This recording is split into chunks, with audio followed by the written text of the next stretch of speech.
इस भारत देश का भला कैसे होगा जहाँ राजनेता जातियों के अनुसार तो देते भाषण, जातियों के अनुसार बनाते कानून और बाहर विदेश में ये करते साले गुलामी। और मुझे लगता है भारत देश का कभी भला होगा भी नहीं, कभी नहीं, कभी मत सोचना ये देश कहीं आगे तक जाएगा, मत करना भूल से। ये देश कभी विकसित नहीं बनेगा, मैं दावा ठोक के कहता हूँ। ये विकासशील के भी अंदर रहेगा। इस देश का कभी विकसित निर्माण हो ही नहीं सकता। यहाँ के नेता भ्रष्ट है, ऐसा कहता हूँ जनता भी यहाँ की भ्रष्ट है। तभी जनता को हराम का खाने का बड़ा शौक चढ़ा हुआ है, और जहाँ अति हराम का खाने की जनता अगर रहती है ना, वह उस देश का कभी भला नहीं हो सकता।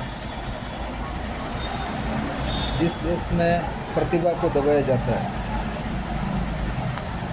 कोई व्यक्ति में अगर टैलेंट है और उसको टैलेंट को कोई दबाया जाता है ना, उस देश का कभी भला नहीं हो सकता। सबसे बड़ी अगर कोई मार अगर कोई जनता झेल रही है ना, तो वो है आरक्षण। इसके खिलाफ कोई बोलना भी नहीं चाहता, और राजनेता तो कभी चाहेंगे भी नहीं, क्योंकि उनको राजनीति चलानी है, उनको राज करना है। आज वो करे, कल उनका बेटा करेगा, उनका कुछ बिगड़ना नहीं है। वो जनता को ऐसे बेवकूफ़ बनाते रहेंगे, अपने महल खड़े करते रहेंगे और देश को लूटते रहेंगे, और वो मौज मस्ती में ज़िंदगी यापन करेंगे पूरी।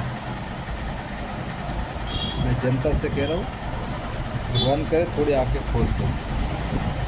ये भूखमरी बेरोजगारी ऐसे ही नहीं आती, आप लोगों के चुप रहने से ज़्यादा आती है। और ये नेता बाहर के देशों से तो इनकी इतनी फटती है, बाहर इतनी गुलामियाँ करते हैं, और देश में जातियों के अनुसार दुनिया भर के भाषण ठोकने में बड़े माहिर है, और एक नंबर के झूठे और एक नंबर के छोर है सब के सब नेता। एक भी नेता दूध का धुला हुआ नहीं है। और अभी जो प्रेजेंट टाइम में सरकार है ना, ये भी एक नंबर की छोर सरकार है। ये सरकार कभी भी जनता या देश का कभी भला नहीं करेगी, क्यों? इस देश में टोटली प्रतिभा को दबाया जाता है। और मुझे लगता है ऐसा, ये देश अब हिंदू राष्ट्र कभी नहीं बनेगा। और मैं तो मोदी जी को भी ये कहना चाहता हूँ, भाई तुमको अगर इतनी हमारे हिंदुओं के अंदर दिलचस्पी है जातियों के अनुसार सारी चीज़ें करने की, तो तुम्हारी इच्छा अगर मूलिस्तान बनाना है तो मूलिस्तान बना लो भाई। क्यों खून पी रहे हो हमारा?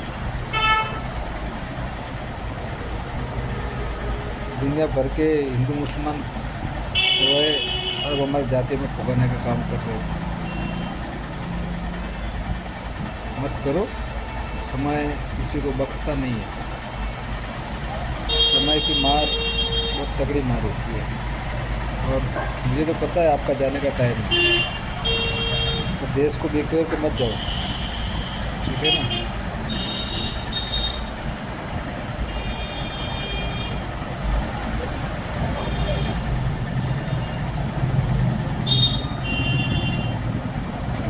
देश का कैसे भला होगा समाज से परे?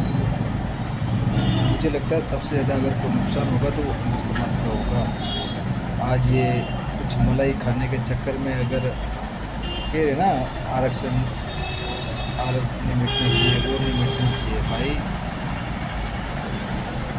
गरीबी सब समाज में होती है और हालत ख़राब करती है।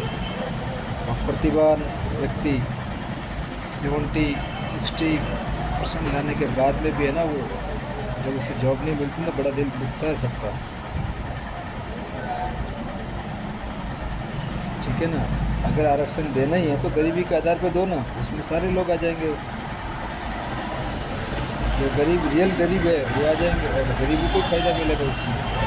सरकार वो कभी नहीं करेगी, सरकार सिर्फ कानून में उसे उलझा के रखेगी।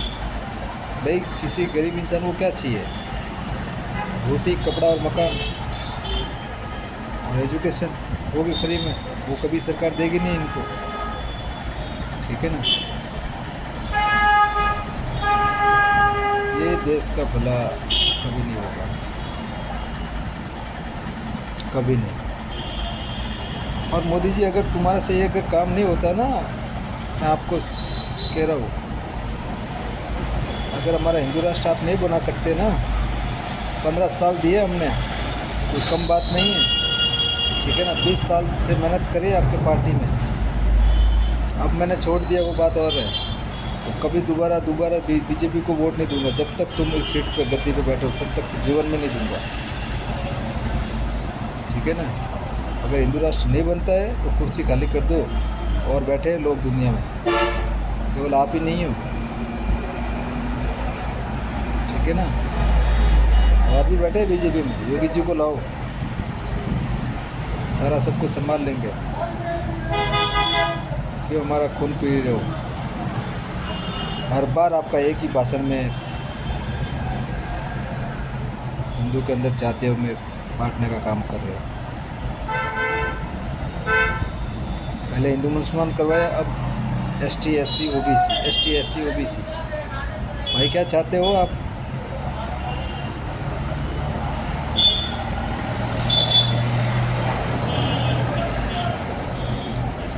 भला किसी समाज का नहीं होगा, ये मुझे भी पता है। ये साला अपने राजनीति रोटियां सोचने के लिए भाषण देते हैं, बस बाकी कुछ नहीं है। दो ना किसी गरीब को, उनको पैसों की ज़रूरत है, दो, नहीं दे पाओगे।